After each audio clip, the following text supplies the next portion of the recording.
Observe a fish darting underwater. It moves effortlessly, without splashing or thrashing, simply gliding gracefully through its environment. In contrast, a struggling human swimmer often creates a chaotic display of bubbles and wasted effort. In swimming, aesthetics is the science of hydrodynamic efficiency. It is the practice of working with your body's natural buoyancy to move through water instead of fighting against it. This comparison illustrates the core problem. Fighting the water creates drag, draining energy. The hydrodynamic technique on the right minimizes resistance, preserving your momentum. You can transform your stroke into a smooth glide by focusing on 4 mechanics: body line, glide, kick, and breathing. Aquatic grace is a highly measurable metric. Every reduction in resistance allows you to travel further while using significantly less energy. Observe a fish darting smoothly underwater. It moves beautifully without splashing or thrashing, simply gliding through its environment. In contrast, a struggling human swimmer often creates a chaotic display of bubbles and wasted effort. In swimming, aesthetics is the science of hydrodynamic efficiency. It is the practice of working with your body's natural buoyancy to move through water instead of fighting against it. This comparison illustrates the core problem: surface tension. Fighting the water creates resistance, or drag, which drains your energy and halts your momentum. The hydrodynamic technique on the right minimizes that resistance.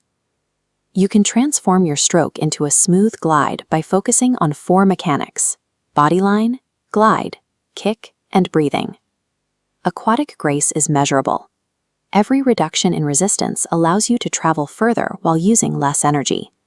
The first step is streamlining. This involves aligning your head, spine, and feet into a straight horizontal axis along the surface of the water.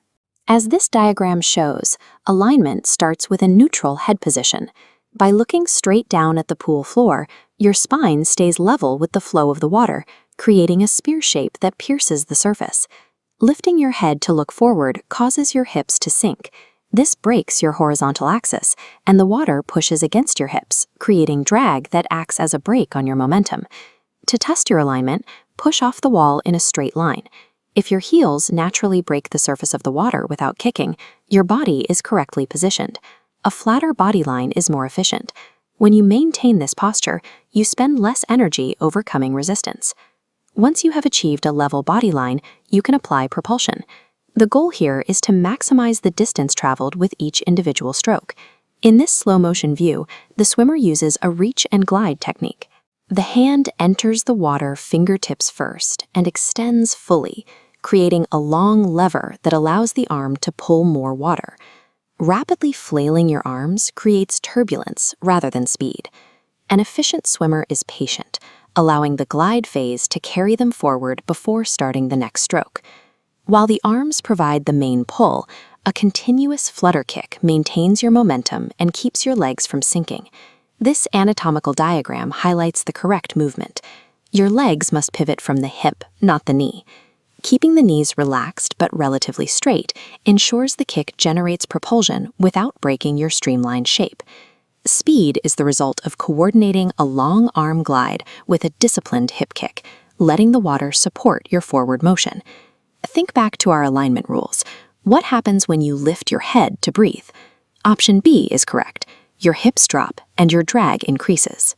Lifting the chin to gasp for air is a common instinct, but it instantly destroys the rhythm and efficiency of the stroke. To solve this, use side breathing.